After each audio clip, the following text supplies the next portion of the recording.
Está começando mais um Entre Chaves, o seu podcast de desenvolvimento de software. Eu sou o Felipe Chagas e hoje a gente vai falar sobre um aspecto da computação na nuvem, que é o famigerado serverless, né? Para que serve isso? Qual a diferença disso para computação na nuvem tradicional? Existe diferença? É só um nome de marketing ou realmente tem um motivo, uma tecnologia por trás disso? Então vamos conversar isso tudo depois das nossas apresentações. Eu estou aqui também do lado do já conhecido aí, Luiz Santos. E aí, Luiz? E aí, Chagas, tranquilo? Estou aqui, galera, mais um episódio, falar um pouquinho de serverless aí. A gente trouxe um convidado do mercado aí, a gente trouxe o Lucas Andrei aqui. E aí, galera, primeiro valeu o convite, feliz de estar aqui. Espero poder trocar uma ideia boa sobre esse assunto aí que tem muito para a gente falar.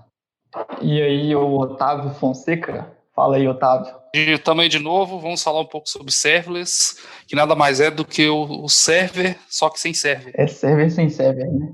Badunts. Otávio faz a piada e esquece de apresentar o colega. Inclusive, deixa isso na edição. Estamos aqui também com o Gabriel. Aí, Gabriel. E aí, gente, tudo bem? Também trabalho no DTI como desenvolvedor. Espero poder contribuir um pouco para essa discussão aqui. Obrigado pelo convite. Então, né, gente, vamos começar aí do início. Sempre bom começar do início.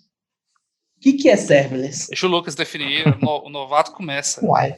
Então, eu vou puxar, mas aí vocês complementam, porque se a gente pesquisa serverless aí, todo mundo que começa a olhar a literatura, post por aí, a gente vê de tudo, mas eu acho que o básico, assim, o que a gente pode falar que define o serverless, essa palavra que eu acho que é até um nome ruim, porque dá a impressão de que não existe servidor, mas na verdade existe, né? E tem muito servidor, inclusive, não é pouco não. Mas serverless... Só não é seu, né? Exatamente. Não é seu, mas tem muito server. Mas eu acho que, assim, serverless, como a galera gosta de falar, eu acho que cabe bem, é um estilo arquitetural que envolve o seu código sendo executado em servidores altamente gerenciados, né? Você não tem controle sobre o ambiente onde o seu código está sendo executado, e geralmente as coisas que estão em volta desse seu código que está rodando, eles são o que a gente chama de back-end as a service, né? São outros back-ends que são providos por você, por outras empresas, por outros vendors, e geralmente não é você que controla. Eu acho que esse é o princípio do serverless, e aí, para isso ser possível, né, as arquiteturas serverless também, elas são muito baseadas em evento, né, porque você precisa de um estímulo para fazer esse seu código começar a executar e tal. Então, eu acho que esse é um bom ponto de partida para a gente pensar nessas duas coisas principais, né, o event-driven e o back-end as a service. Aí são as duas palavras que sempre vêm acompanhadas de todas as definições de serverless que a gente vê por aí. Mas aí o que diferencia isso de uma abordagem, por exemplo, também autogerenciável, como na AWS o EC2 ou no ambiente Azure um EPM da vida? Principalmente, assim, a forma como você é cobrado pelo que você está utilizando com o serverless é bem diferente dos outros serviços que a gente tem de nuvem hoje. Por mais que existe o mantra do Pay as you go no cloud computing aí para todo lado, o Pay as you go, às vezes, você paga pelo que você provisiona, né? Você acaba pagando pelo que você está comprando e falando que você vai usar, mesmo que você não esteja usando. Pelo que você estimou. Mas assim, você paga pelo que você acha que você vai usar no geral, né? Um pouco disso. Né? Isso. E no serverless você não paga, assim, se você criar uma função, né, que a gente vai falar depois, que é uma das formas de utilizar serverless usando funções aí, você não paga nada se você nunca usar essa função, por exemplo. Então, acho que isso já é uma diferença, assim, que a gente pode reparar de cara, né? Normalmente, nos outros serviços, a gente vai pagar, a gente vai contratar lá, eu quero X gigas de memória, mais tanto de processamento. Serverless a gente já vai pagar, normalmente, pelo quanto que você usa, é por quantidade de execução. Então, se aquele código que eu coloquei dentro de um serverless ali, eu vou pagar ali, por exemplo, chutando um valor fictício aqui, $1 a cada 1.000 execuções, a cada 2.000 execuções, é sempre baseado em quantidade de vezes que aquela execução é feita. Isso faz muito sentido no contexto que tudo você está vendendo como serviço hoje, né? Você vende seu aplicativo como serviço, você vende tudo como serviço, então você precisa provisionar isso de maneira escalável e que seus custos escalem conforme as pessoas vão demandando também. Então, você acaba chegando nesse ponto de equilíbrio do serverless estar com esse status no mercado hoje, porque, bom, supondo que eu sou uma plataforma tipo a Netflix, se eu tenho 2 milhões de acessos, eu preciso escalar para 2 milhões de acessos, mas eu vou ter uma rentabilidade parecida com isso, entendeu?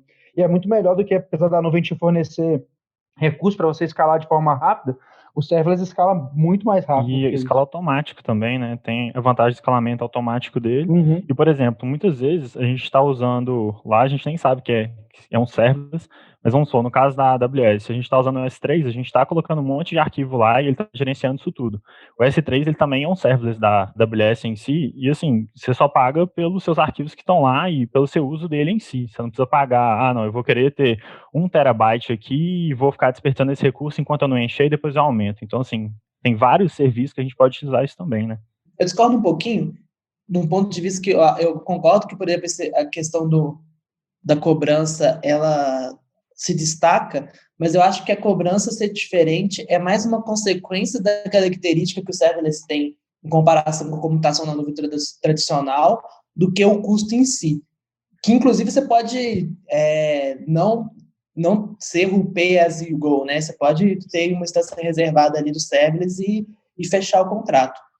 Eu acho que a principal diferença, então vamos usar aí o ambiente da Microsoft de exemplo, mas é completamente replicável 1 para 1 aí na AWS. Se a gente tem um EC2, na verdade, né? Eu falei que EC não é Microsoft, então se eu tenho um web app, ele está ali rodando o tempo todo. Ele é uma máquina virtual que eu não estou fazendo a gestão da máquina virtual em si, né? Por isso, o semi-gerenciável, parte do trabalho de infra está aí com a Microsoft, mas é um recurso que está publicado e rodando. Já quando eu pego ali o Azure Function, ele é um serviço que vai subir, responder e ser destruído. Pode ser que não vai ser destruído imediatamente, né? Para evitar problemas de cold start, mas, assim, eventualmente ele vai ser destruído ou não, mas eu não tenho controle disso, né? Então, inclusive, eu agora não me recordo, mas eu lembro de ter acompanhado até uma discussão grande no Twitter falando das diferenças dos dois, e alguém chegou a falar assim, não, se o seu web app subir em nanosegundos, responder e depois destruir, você pode chamar ele de serverless. Então, eu acredito que a principal diferença tá na forma com que essa tecnologia está funcionando ali por baixo, sabe? De realmente subir a instância rapidamente, atender e responder. E a segunda diferença, que aí eu acho que é a diferença que eu vejo mais vantagem em si, é o fato que você fica extremamente preocupado só com a regra de negócio na hora de codificar uma solução serverless. Então, querendo ou não, no EC2 ou no web app ou uma outra solução desse tipo, você vai subir uma API, aí depende da linguagem que você vai trabalhar nisso, então você vai ter que cuidar de alguns detalhes, pós, etc., do ponto de vista de código mesmo, sendo que na solução serverless você nem tem controle disso, você vai definir o gatilho e escrever o seu código, bem focado ali na regra de negócio. Então, eu discordo de vocês em relação ao custo, porque eu acho que o custo só é uma consequência dessa característica primária do serverless. Com certeza, concordo 100%, e o custo, apesar de ser uma consequência, ele ainda acaba sendo um fator que diferencia, mas o perfil da aplicação realmente eu acho que é o principal, né? Igual você falou que eu também comentei que a gente precisa de um estímulo para o seu código começar a ser executado, justamente pela essa diferença que você falou, que você não tem um servidor com o seu código entregue lá e sendo executado o tempo inteiro e esperando por requisições ou por alguma coisa diferente do serverless. Geralmente o container que executa o seu código, ele pode estar até desligado e ele só é ligado quando ele recebe esse estímulo, né, esse evento e tal. Então essa diferença aí eu acho que faz total sentido, essa premissa aí. O Chagas falou um ponto interessante também, que é importante quando a gente fala da arquitetura serverless, que é o cold start, né? Que é uma coisa que você tem que tomar cuidado, você tem que ficar de olho, porque ele tem valores, em alguns casos, bem altos e ele pode até ajudar a você escolher a tecnologia que você vai fazer aquela função, no caso, né? O cold started, ele é o tempo que a aplicação demora para dar a primeira resposta depois que ela foi destruída. Como o Chagas falou, o ciclo de vida dela, ela sobe, executa e morre, e a próxima vez que ela for executada, depois que ela efetivamente morrer, quando você chamar, ela tem um tempo que ela demora para subir esse ambiente, provisionar esse ambiente, né? E esse tempo é o cold started. Uhum. É, exatamente. E tipo, esse cold start, na verdade, é o nome que eles dão para quando você sente essa diferença, né? Porque eu acho que na maioria das execuções do seu código em serverless, você nem percebe que o container ele liga e desliga.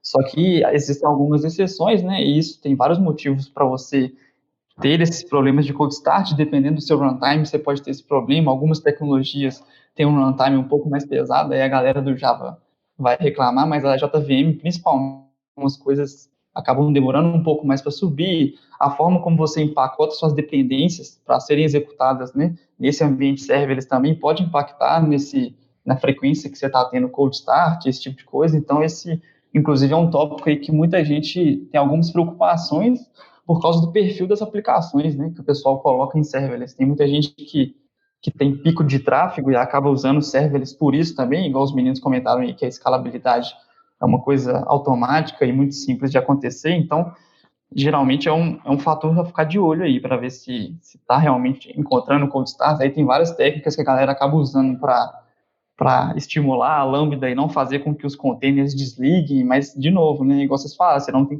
controle nenhum disso, fica tudo por conta dos providers, né? Então tem que ficar esperto com isso aí. E tem uns benchmarks gerais também, né? Vale a pena dar uma estudada e uma lida antes, né? Porque tem esses tempos, alguns mais ou menos tabelados, assim, médios e tal, que ajudam numa tomada de decisão primária de tecnologia, por exemplo, de nuvem e tal. O famoso fazer um lambda para pringar os outros lambdas, né? Isso aí, ficar cutucando, né, a Lambda, como dizem.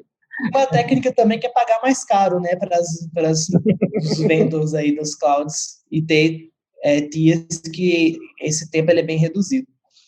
Então, a gente abordou a característica, né, e questão de utilização. Quando que é recomendado ir para uma abordagem serverless ou quando que é recomendado seguir uma abordagem mais tradicional ou não tem uma regra? O que vocês pensam em relação à utilização e aplicação dessa tecnologia? Eu acho que um crivo bom, assim, no caso de seu produto ser um serviço e ele precisa ser altamente escalável, o serverless ele surge como uma opção muito boa para essa situação, né?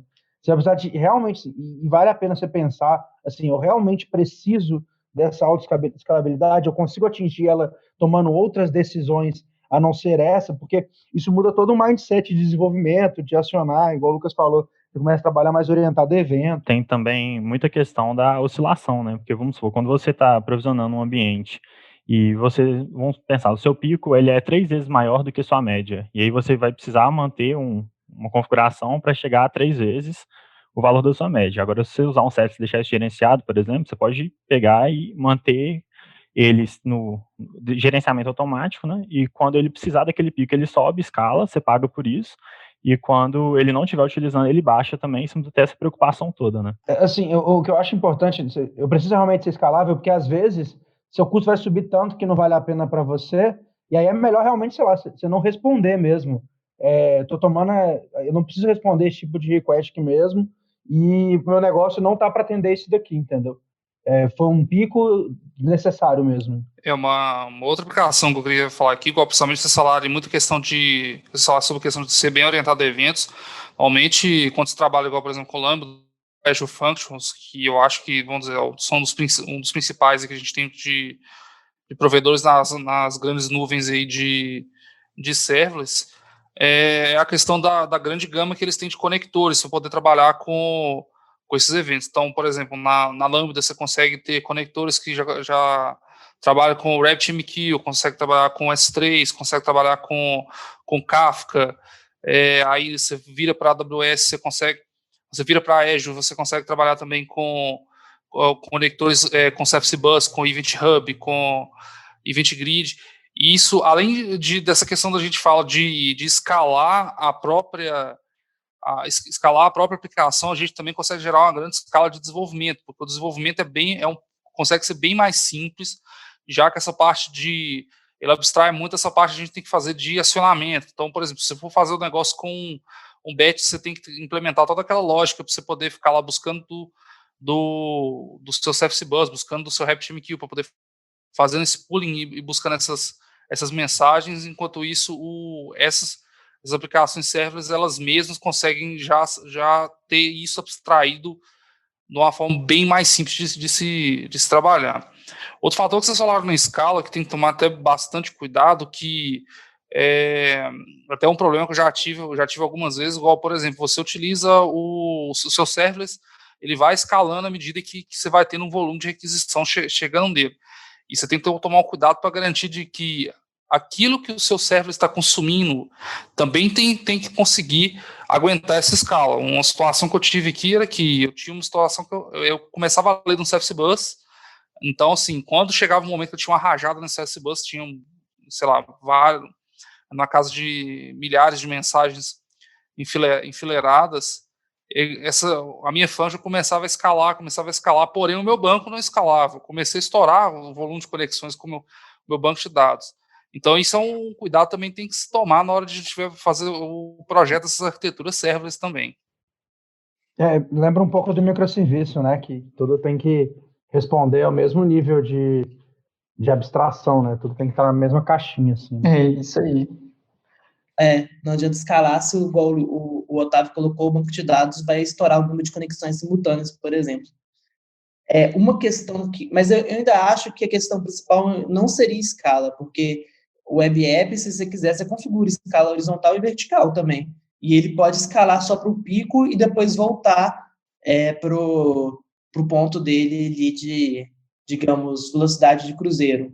Mas ele ainda depende de você ir lá e configurar, entendeu? Ele ainda depende da sua interação, da sua análise de negócio. Isso normalmente vai vir depois que você teve uma queda. Aí eu caí porque eu tive 3.000 acessos, aí agora vamos configurar para esse horário aqui vai ser 3.000 acessos, porque, sei lá, agora tem um cliente A que tem 3.000 acessos nesse horário, entendeu? Então, assim... Sem sombra de dúvidas, a escala no serverless ela é mais fácil, mas eu não acho que ela deve ser o principal fator de decisão. Por exemplo, em container também você pode fazer isso, né? Com Kubernetes ou outra tecnologia. Mas eu acho que a questão é a filosofia. De novo, eu vou voltar até para o ponto que eu trouxe no início. O serverless está focado ali na sua regrinha de negócio, sabe? Exatamente. Então, eu vou ter meu time de desenvolvimento focado no que entrega valor para a área. Eu não vou estar com o meu time de desenvolvimento focado em conexão simultânea, configuração de IP para poder acessar o servidor. Não, eles vão estar ali focados no que vai traduzir mais rápido em entrega de valor. Por isso que eu gosto muito de abordagem serverless, porque você tem o foco do time de desenvolvimento fica muito mais próximo do negócio, porque você abstrai de algumas coisas. Aí aquilo, né, você vai estar abrindo mão do seu time tá, às vezes, tendo até um desconhecimento do que está ali por trás, o que é uma coisa ruim. Mas ele fazer esse trade-off aí na hora que você estiver no dia a dia.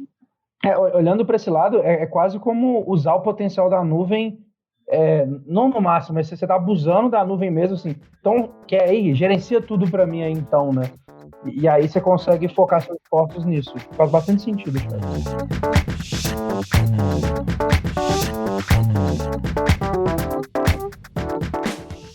E aí, falando em abusar da nuvem, vocês estão citando aí a AWS, Azure, quais são as principais formas de eu trabalhar com serverless? Tem jeito de eu trabalhar com serverless sem estar vinculado a um vendor? Como que funciona isso?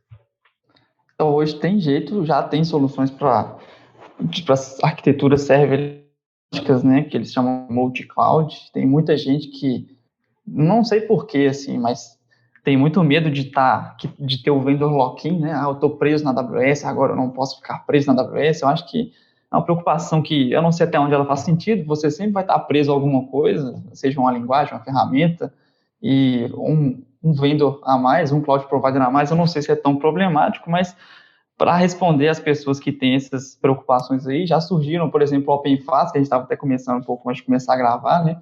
Que é a solução da Cloud Native Foundation aí para suportar funções sendo executadas em pods do Kubernetes, que são minimamente gerenciadas, e aí o Kubernetes, como a gente sabe, é o orquestrador de container aí que, por padrão, ele já te dá várias opções de você rodar de forma multi-cloud, então já tem jeito de fazer.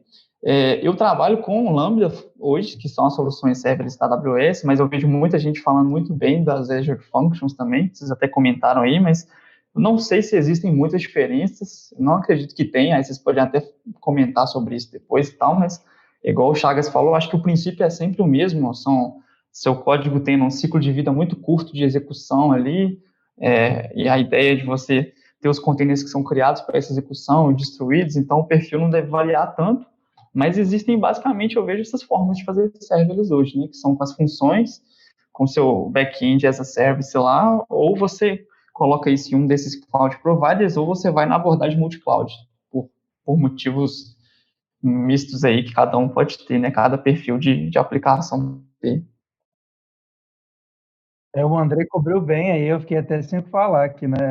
Que isso, velho. Emocionei. Só quando eu falei do multi-cloud, você ficou emocionado, Luiz? Essa questão que você abordou sobre do vendor lock-in também, eu tenho a mesma visão que você. Tipo assim, hoje, você vê principalmente no nível estratégico das empresas, né? Quando você fala estratégia do TI, os diretores, os gerentes, algumas empresas estão caminhando muito para essa questão de mínimo lock-in, ou até nenhum lock-in, né? Porque para mim existe uma linha muito tênue entre você conseguir entregar valor com velocidade e você ficar focando tanto nessa questão de não ter lock-in, que acaba que você cria muita complexidade na sua infraestrutura por conta de ficar correndo disso e você não aproveita o melhor que a nuvem tem para te propor nisso. Sim. Eu acho que tem um pouco disso das empresas, assim, pelo menos as empresas que eu vim com a política de lock-in bem forte, são empresas que já tiveram que fazer reestruturações tecnológicas algumas vezes. Aí acho que já rola um trauma falando assim, já vendo a cabeça das pessoas, nossa, aquela vez a gente estava preso em tal lugar e não conseguia sair de jeito nenhum, e aí agora a gente não pode cometer o mesmo erro, entendeu? Acho que daí que surge essa política. Cicatriz, né? A cicatriz da empresa que gastou, sei lá, trocando de um híbrido para um aplicativo nativo, por exemplo, supondo coisas mais simples assim, e sentiu que aquilo era um lock-in, ela tem que correr atrás de não ter isso, e agora tem que ter um pouquinho de cada coisa. É uma forma dela tentar evitar esse grande desdobramento quando ela precisar migrar, porque a gente sabe que hoje a gente está falando de serverless, mas sei lá, daqui 5 anos a gente pode estar falando de outra coisa totalmente diferente, que a gente vai, como sempre, descobrir que veio da literatura bem antiga, mas que agora é implementável e é sensacional, e as empresas vão todas ter que migrar para aquilo, e elas querem economizar nessa migração, né? São empresas grandes, com estruturas bem grandes, pelo menos as que eu ouvi, uma política muito forte de lock-in. Sim, sim. E para quem tem medo, já tem resposta para isso, né, também. Igual a gente falou, tipo, eu lembrei do OpenFaaS que eu falei, mas existem outras soluções também. Eu lembrei do Cláudia, eu não sei se vocês conhecem, um nome bem brasileiro aí. Tem uma solução open source para aprovisionar funções as a service, que chama Cláudia.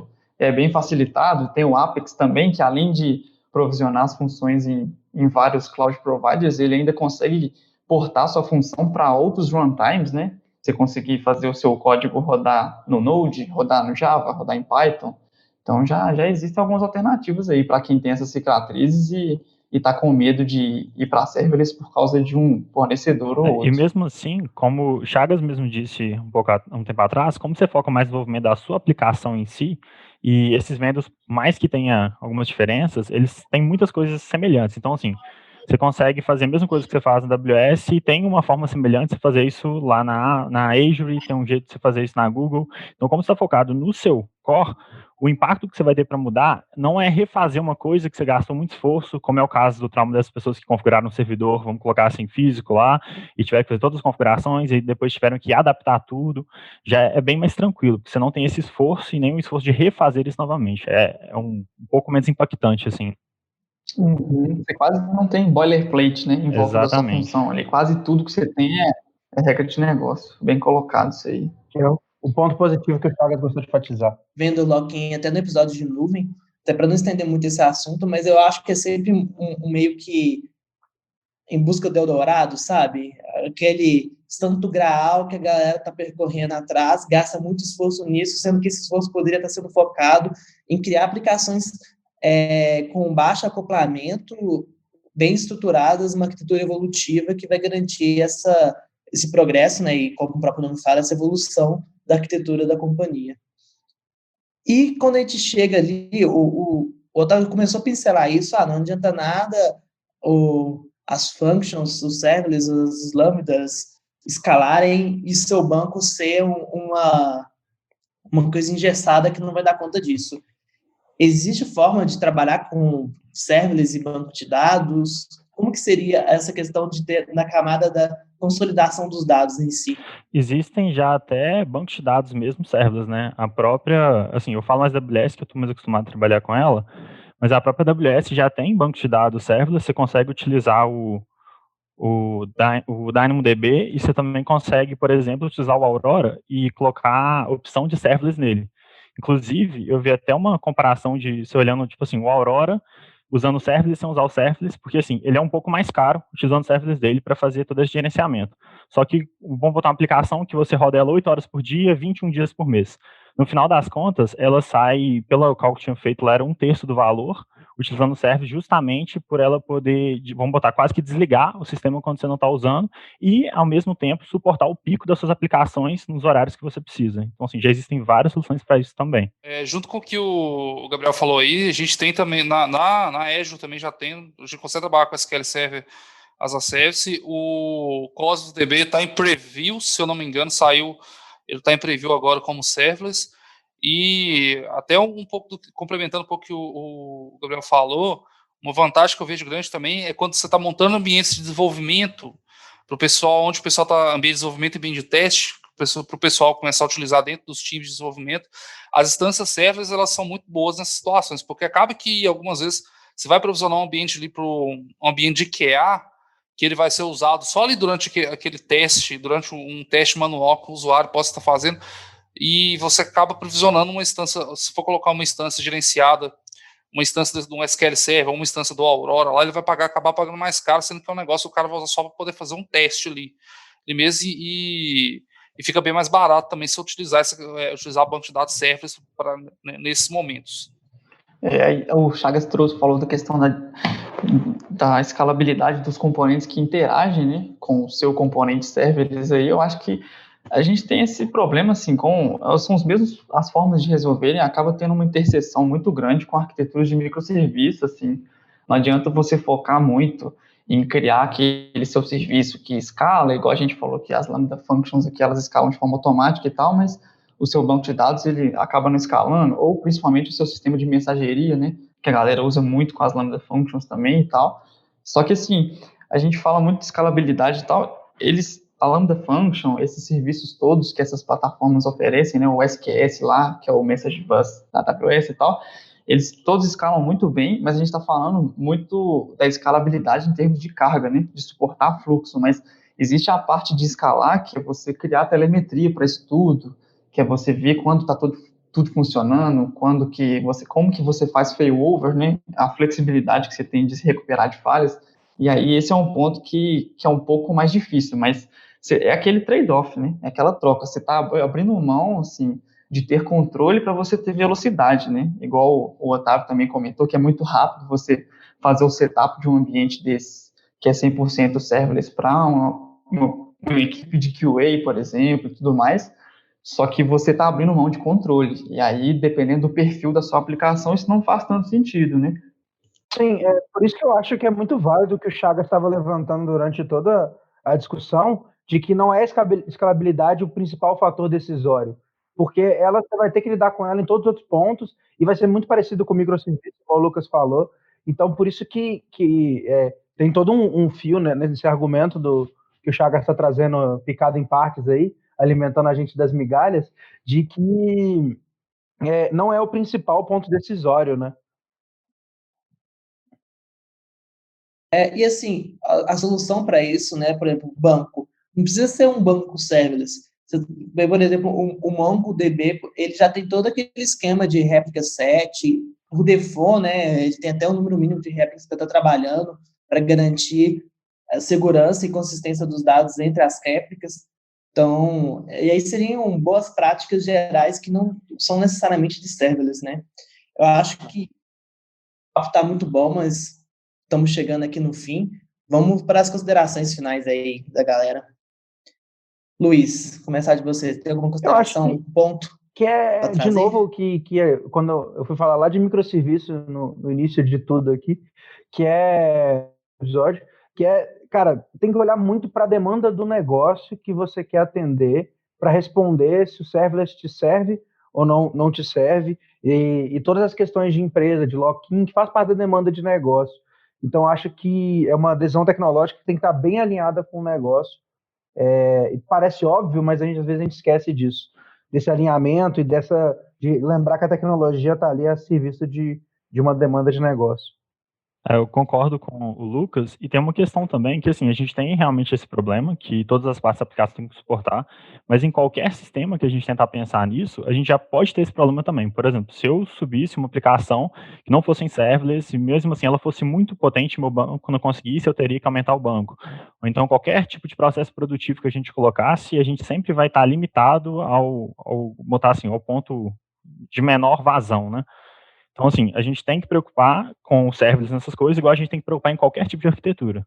É isso aí, concordo 100%. E minhas considerações finais, apesar de serem muito parecidas com as do Luiz aí, eu só levanto que, assim, é muito importante para quem está pensando em adotar serverless aí, para pesquisar bem, para saber se o perfil da sua aplicação ele realmente faz sentido de usar serverless.